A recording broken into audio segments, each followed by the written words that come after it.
Good morning, everyone. On this solemn day, I recall that the first order of business for members of Congress is the solemn act to take an oath to protect and defend the Constitution of the United States. There's great respect and gratitude that I thank the chairs of the committees, the 6 committees who have been working to help us honor our oath of office. To help us protect and defend. Today, in service to our duty to the Constitution and to our country, the House Committee on the Judiciary is introducing 2 articles of impeachment charging the President of the United States, Donald J. Trump, with committing high crimes and misdemeanors. The first article is for abuse of power.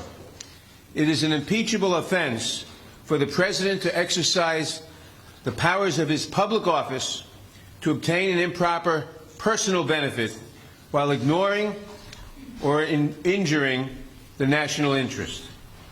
That is exactly what President Trump did when he solicited and pressured Ukraine to interfere in our 2020 presidential election, thus damaging our national security, undermining the integrity of the next election, and violating his oath to the American people. These actions, moreover, are consistent with President Trump's previous invitations of foreign interference in our 2016 presidential election. And when he was caught, when the House investigated and opened an impeachment inquiry, President Trump engaged in unprecedented, categorical, and indiscriminate defiance of the impeachment inquiry. This gives rise to the second article of impeachment for obstruction of Congress. Here, too, we see a familiar pattern in President Trump's misconduct. A president who declares himself above accountability, above the American people, and above Congress's power of impeachment, which is meant to protect against threats to our democratic institutions, is a president who sees himself as above the law. We must be clear. No one, not even the president, is above the law. American people and above Congress's power of impeachment. Later this week, the Judiciary Committee will meet to consider these articles of impeachment and to make a recommendation to the full House of Representatives.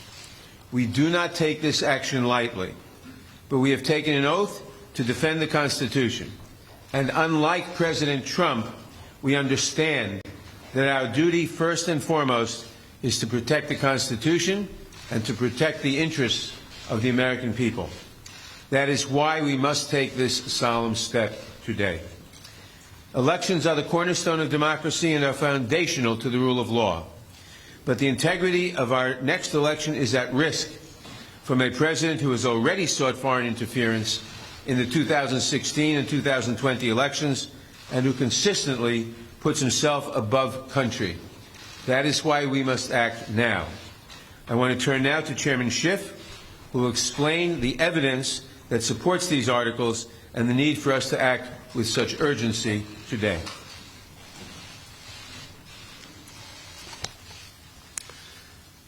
Thank you, Mr. Chairman. Thank you, Madam Speaker, and to my colleagues. Good morning. The framers of the Constitution recognized that someday a president might come to office who would abuse that office, betray the public trust, and undermine national security to secure foreign help in his reelection, and who would seek to abrogate the power of Congress to hold him accountable. They recognized this danger, and they prescribed a remedy, and that remedy is impeachment. It is an extraordinary remedy and one that I've been reluctant to recommend until the actions of President Trump gave Congress no alternative. We stand here today because the President's continuing abuse of his power has left us no choice. The evidence of the President's misconduct is overwhelming and uncontested.